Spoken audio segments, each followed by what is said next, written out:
Mõtle korraks, mis siis, kui su teekonna lõpp polegi tegelikult lõpp, vaid hoopis mõistatus? Noh, täna me just sellise loo lahti harutamegi. See on lugu ühtes ainsast serbiakeelsest sõnast, mille lahti muukimine võib muuta vangla paradiisiks. Lähme kohe asja juurde. Okei, hüppame hetkeks ühe mehe, nimetame teda Kaaks kingadesse. Ta on lootuselt eksinud. Kujuta ette, ümberringi on lõputu, peegeldav klaaslabürint. Ja tema huulilt kostub vaid üksainus sõna. Lõpp. Aga tead, see sõna, see pole siin vastus. See on alles küsimuse algus. Nii et jah, Krall on justkui jõudnud oma teekonna füüsilise lõppu, aga tema vaimne teekond alles algab. See sõna, see lõpp, on ise muutunud omamoodi labirindiks. Ta peab selle tähendusest läbi murdma, et päriselt vabaneda. Maalime selle pildi nüüd natuke selgemaks. Koon, täiesti rampvesinud. Ta komberdab läbi selle lõputuna näival labürindi, mille seinad on peegelsidedast klaasist. Ainus heli, mis seda kõrvulukustavat vaikust lõhub, on ühe kella halastamatu tiksumine. Ja iga sein peegeldab talle vastu tema enda kurnatud nägu ja seda järjest süvenevat kahtlust. Ja siin ongi kogu selle mõistatuse süda. See üksainus sõna. Serbia keeles kraj, mis tähendab lõpp. Ja see sõna on korraga nii müür, mis teda vangis hoiab, kui ka see ainus võti, mis ta vabastada saab. Ja nüüd läheb asi tõeliselt põnevaks. Teate, selle loo geniaalsus peitub selles, et lahendus pole peidetud kuhugi kaugele, ei. See on kooderitud otse sinna sõna krai enda tähtedesse.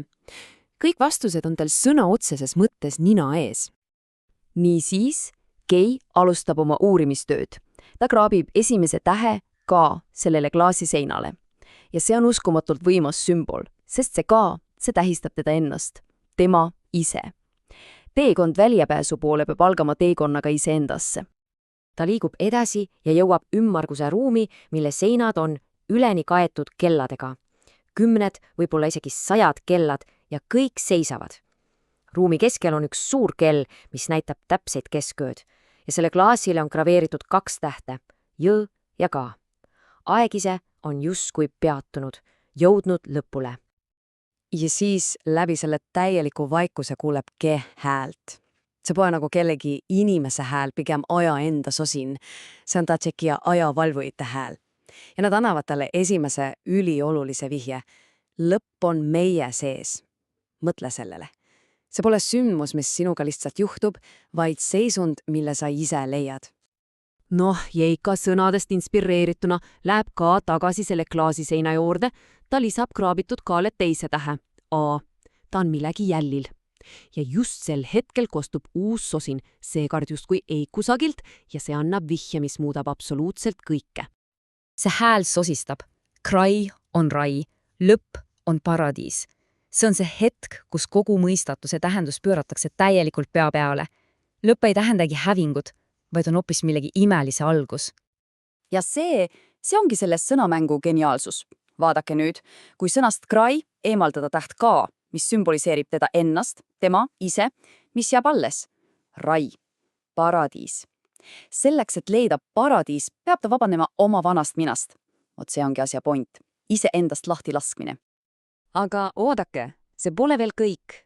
Mõistatusel on veel üks kiht, sest nüüd toob lugumängu aja enda, et lammutada meie tavapärane arusaam lõpust kui millestki sirgjoonelisest ja lõplikust. Mäletate seda tuba, mis oli kelli täis? Kell oli seal täpselt 12, kesköö. See on ju klassikaline lõpusümbol, eks. Päev on läbi, tsükkel on täis saanud. See on see hetk, kus kõik justkui peatub. Aga siis teeb see kell midagi täiesti ootamatut. Selle asemel, et lihtsalt edasi tiksuda, hüppab osuti otse kella 1. Mida see meile ütleb? No seda, et lõpule järgneb alati ja koheselt uus algus. See pole peatus, see on üleminek.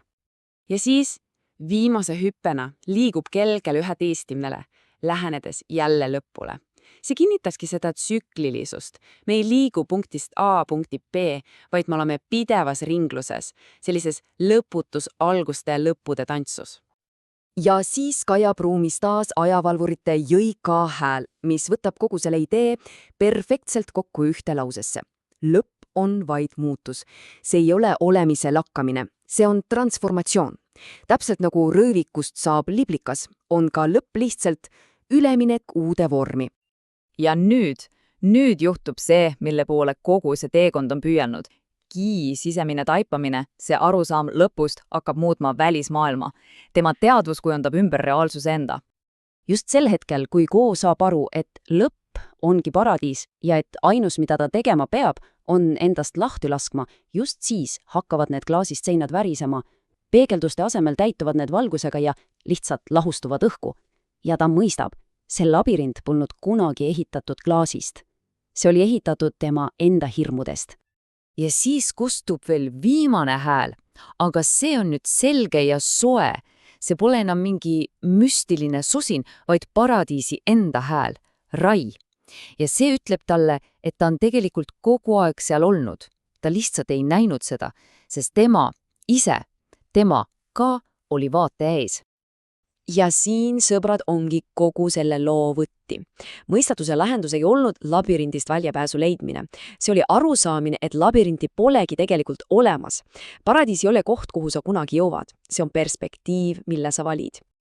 Astub nüüd vabana sinna, kus varem olid seinad, otse vastu tõusvale päikesele.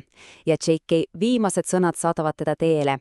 Lõpp on vaid läbipääs. See polnudki kunagi tupik, see oli alati uks. Ja see lugu jätabki meid maha ühe küsimusega, mis on suunatud otse meile endile. Kui ka sinu elus on igal lõpp tegelikult vaid läbipääs, siis mõtle korraks, kuhu sinu oma viib.